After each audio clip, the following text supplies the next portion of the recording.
이 영상은 다소 불편할 수도 있습니다. 하지만 우리가 눈을 감고 외면했던 그곳에 누군가의 고통과 눈물이 있다는 걸 기억해야 합니다. 오늘 우리가 이야기할 주제는 성매매입니다. 단순한 도덕적 논란이 아니라 빈곤과 차별, 착취와 인신매매가 얽힌 복잡한 인권의 문제입니다. 세계 곳곳에서 성매매는 여전히 거대한 산업으로 존재하며 일부 국가는 이를 관광자원으로 삼기도 합니다.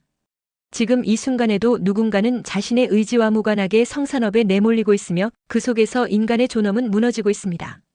이 영상은 그 숨겨진 진실을 드러내고 함께 고민하고 변화의 씨앗을 심기 위한 첫걸음입니다. 이슈TV 채널과 함께 이제 그 어두운 현실을 정면으로 마주해 봅시다. 1. 태국 성관광의 이면. 태국은 관광 산업이 매우 발달한 나라지만 동시에 성관광으로도 악명이 높은 곳입니다. 겉으로는 성매매가 불법으로 규정되어 있으나 실제로는 유흥업소, 마사지숍, 거리 매춘 등 다양한 형태로 성산업이 활발하게 운영되고 있습니다.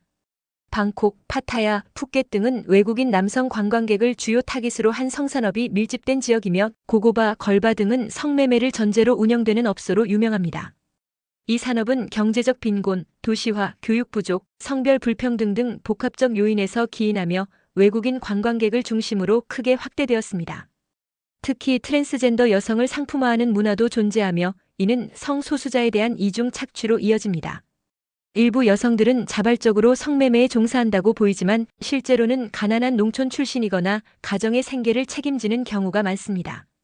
국제인권단체들은 태국 정부가 이 산업을 방조하거나 묵인하고 있으며 경우에 따라선 세금 수입원으로 인식하고 있다고 비판합니다.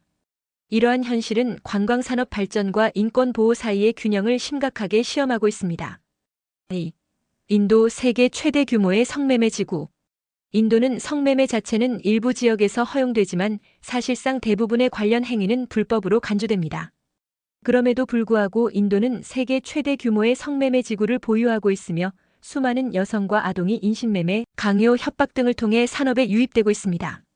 대표적인 성매매 지역인 콜카타의 소나가치, 뭄바이의 카마티푸라 등은 매춘 마을이라 불릴 그만큼 집단적으로 형성되어 있으며 여성들은 비위생적이고 위험한 환경에서 생활하며 심각한 인권 침해에 노출되어 있습니다. 이 지역에 종사하는 많은 여성들은 네팔, 방글라데시, 미얀마 등지에서 유입된 이주민이며 아동 성매매 역시 매우 심각합니다. 인도 정부는 단속을 발표하고 있지만 지역사회와 경찰, 정치권까지 이 산업에 관여하거나 묵인하는 경우가 많고 피해자 보호 시스템은 매우 미흡합니다. 유니세프, 국제 엠네스티 등은 인도에서의 성산업 문제를 아동, 인권 최악의 사례 중 하나로 분류하고 있습니다. 3. 필리핀, 오프라인을 넘어선 온라인 아동 착취. 필리핀은 빈곤과 디지털 기술의 결합으로 인해 성산업이 새로운 형태로 진화한 대표적인 국가입니다. 최근 가장 큰 문제는 오프라인 성매매가 아닌 온라인 아동 성착취입니다. 해외 수요자들이 인터넷을 통해 직접 아동에게 성적 행위를 지시하고 이를 생중계로 시청하는 구조가 만연하며 사이버 성착취는 필리핀이 전 세계 최대 공급국 중 하나로 지목됩니다. 더 충격적인 것은 이 범죄가 부모와 자녀가 함께 있는 가정에서 발생하는 경우도 많다는 점입니다.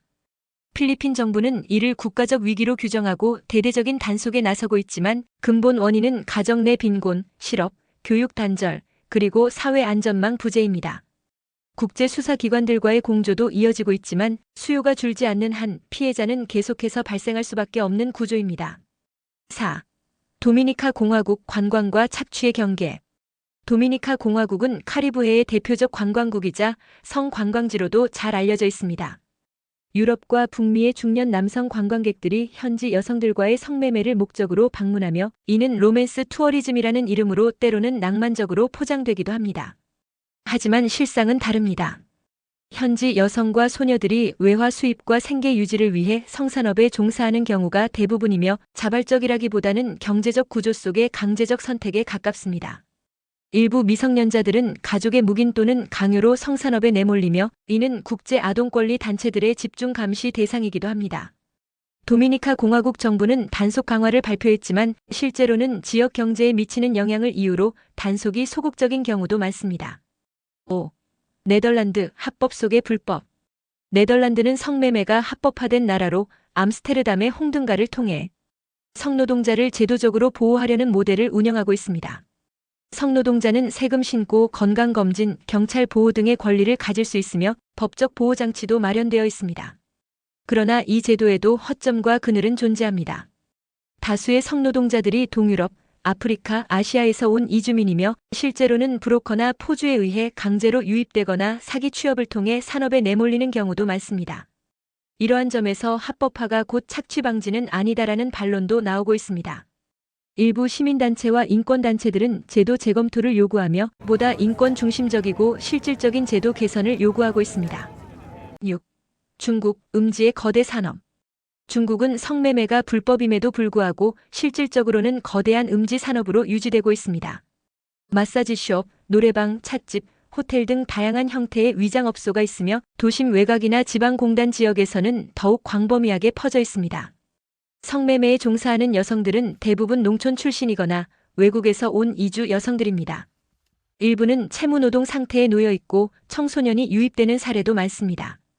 인권단체는 특히 여성 인권 침해, 노동 착취, 성폭력 피해가 결합된 대표적 사례로 중국의 성산업을 지목하고 있습니다. 중국은 언론의 자유가 제한되어 있어 실태 파악조차 어렵고 피해자의 신고는 오히려 처벌로 이어질 위험도 큽니다. 이 때문에 국제사회는 중국 정부에 대해 투명한 통계 공개와 인권 개선을 지속적으로 요구하고 있습니다. 7. 브라질 회색지대에 놓인 여성들. 브라질은 성매매가 합법이면서도 알선과 산업 경영은 불법인 구조입니다. 이로 인해 산업은 회색지대에서 비공식적으로 확대되고 있으며 특히 슬럼 지역에서는 미성년자가 유입되는 경우도 적지 않습니다.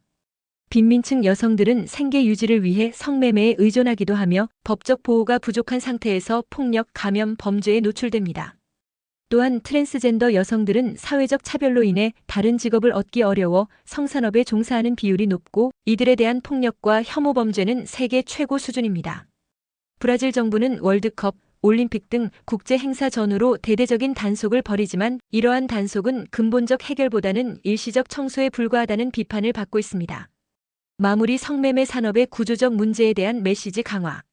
우리가 꼭 기억해야 할 것은 성산업의 이면에는 단순한 개인의 선택이 아닌 절박한 생존의 조건이 존재한다는 점입니다.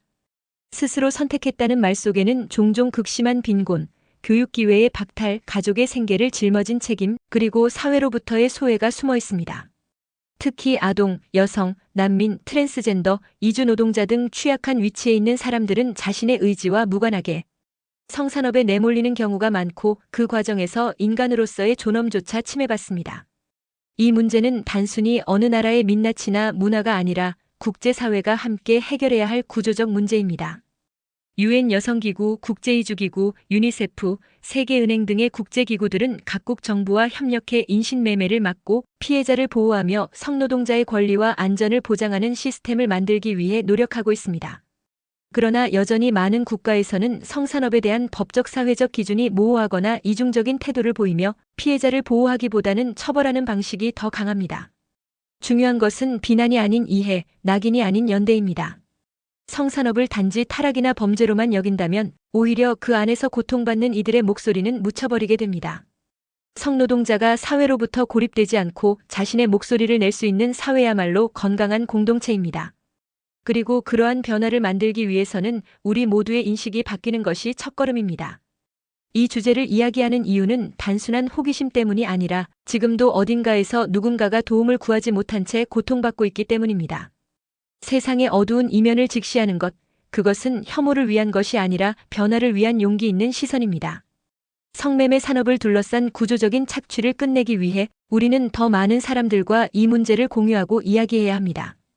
이제 여러분과 함께 더 깊고 따뜻한 시선으로 세상을 바라보려 합니다. 지금 이 영상을 보고 계신 여러분 한 사람 한 사람의 관심이 진짜 변화의 출발점이 될 수 있습니다. 당신의 생각, 당신의 선택이 성산업 이면의 억압과 착취를 끊는 데 중요한 역할을 할 수 있습니다. 이상으로 성매매 산업이 가장 심각한 나라들에 대한 내용을 전해드렸습니다. 이 영상이 조금이라도 도움이 되셨다면 구독, 좋아요, 알림 설정으로 함께 해주세요. 혹시 이 주제에 대해 더 이야기하고 싶은 부분이 있으시다면 댓글로 여러분의 생각을 들려주세요.